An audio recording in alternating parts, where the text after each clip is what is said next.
On today's menu, we've got curry mutton. This dish is a favorite amongst our Caribbean community. It was so easy to make, so flavorsome. The meat came out so tender, so juicy, and today I'm going to show you how to make it.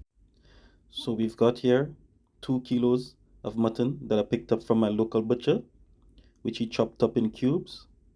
So now we're just going to have to wash it with some lime and vinegar, and we're just going to set that aside so it can soak for about 15 minutes in the lime and vinegar, and then we're going to move on to the next step.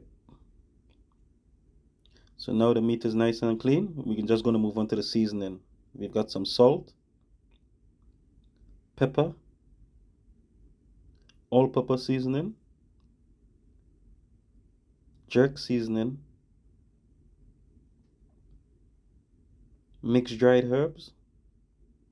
We've also got some garlic powder, some coriander powder, some turmeric, some pimento berries, some onion powder, and some lovely green seasoning that we made earlier. You can check out that video on my page if you like. So we're just going to add some green seasoning in there. And we can't have curry mutton without the curry, so we're going to add some curry powder in there also. And now we're just going to mix it all up until it looks something like this. So now this is all mixed up.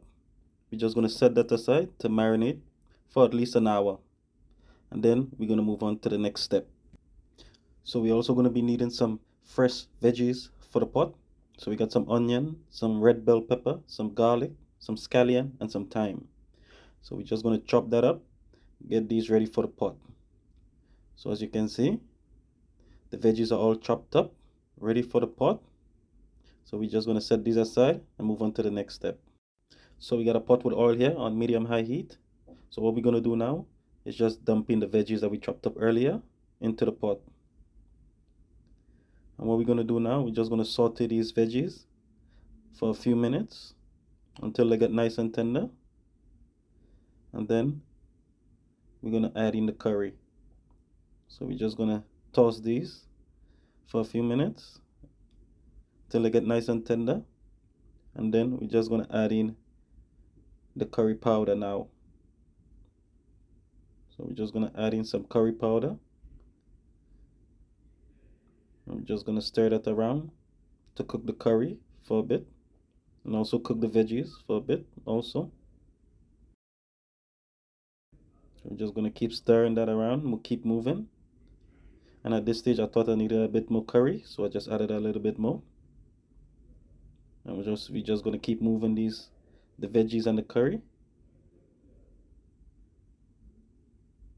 Just going to keep moving these, cooking the curry and the veggies also,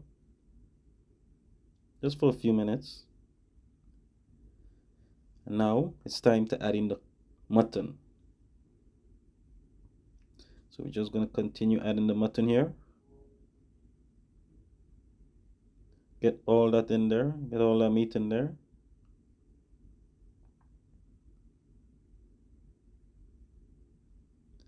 And now what we're going to do, we're just going to let that go for a few minutes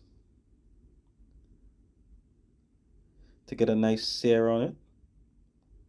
And now we're going to start tossing the meat into the veggies and into the curry.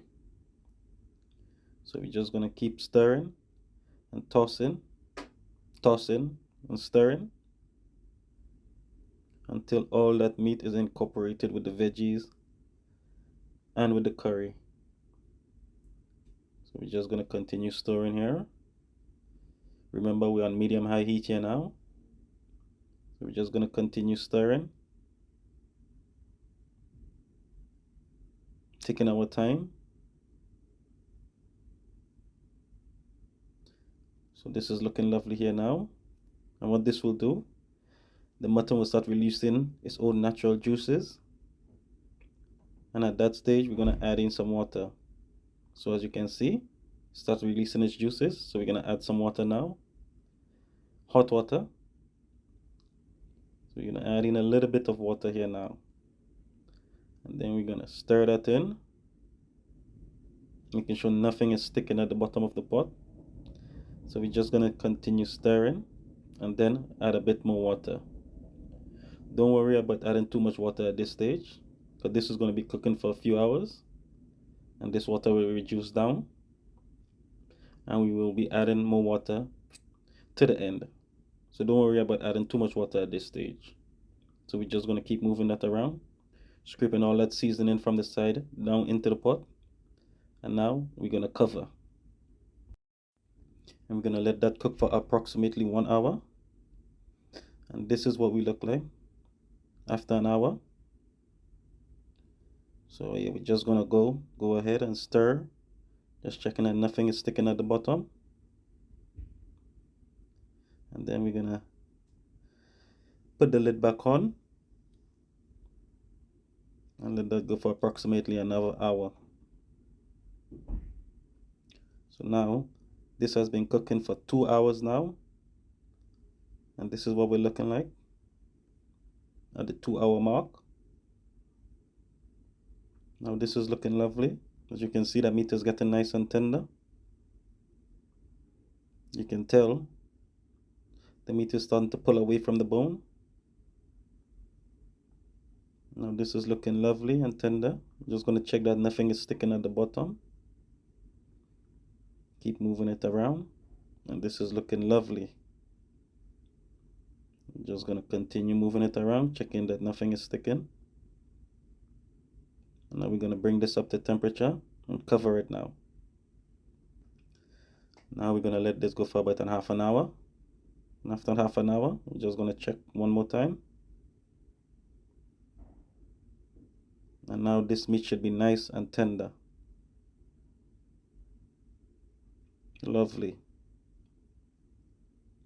And at this stage, we're going to add our chopped potatoes and chopped carrots into the meat.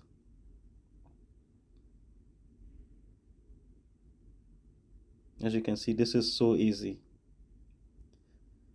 You just have to have patience and let the meat do its thing. So what we're going to do now, we're just going to stir in that potatoes and carrots into the meat, evenly distributing. And at this stage, you want a very low heat, not too high at this stage. And as I said before, we're going to add some water here, but not too much at this stage, because we only want a little bit just to cook the carrots and the potatoes. So we just added a little bit more water just to cook the potatoes and the carrots. And now we're just going to stir that in a little bit. And at this stage, we're almost finished. Just going to scrape all those lovely bits at the side down into the pot. We're also going to add a stock cube. At this stage, you want to check for salt, pepper, and any other seasoning you want to add. Tasted mine, and I think mine needed a stock cube, so I added a stock cube. So now we're just going to stir in that stock cube and cover. Now we're just going to let that go for maybe about 20 minutes. And this is what we're looking at after 20 minutes. And this is finished. The potatoes is nice and soft, so are the carrots. The mutton is lovely and tender. And I'm just going to give you guys a close-up shot here. This is looking lovely. This is already going to give you guys a close-up of the meat here right now. As you can tell, this is tender. And as you saw, this is so easy to make. And I'm going to show you guys again how tender this meat is. So look at this. Tender, juicy mutton. And this is the final product, my people. Curry mutton. Caribbean inspired curry mutton. We got the wedges of lime. We got the chopped scallion. We got the chopped peppers. We also got the scotch bonnet. And now it's time to plate up. So we're going to be setting this on a bed of rice. We got some green salad on the side. Some homemade coleslaw. So this was so easy to make, my people, and I really hope you give it a try. That lovely gravy, spread some of that gravy onto the rice. Oh, this looks so lovely. Put some wedges on the side, some lime wedges to add some freshness. And now we're going to garnish with some spring onions to add a bit of color.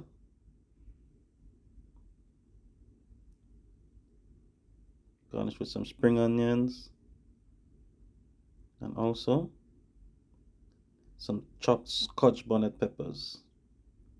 And there you have it, my people. Curry mutton on a bed of white rice, homemade coleslaw with green salad on the side. This was so easy to make.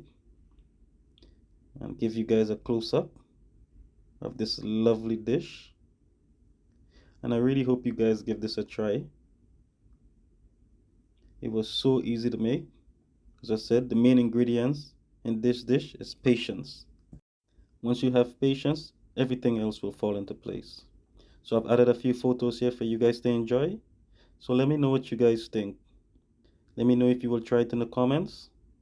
And please, don't forget to like, share, and subscribe. Thank you guys so much for watching, and see you soon.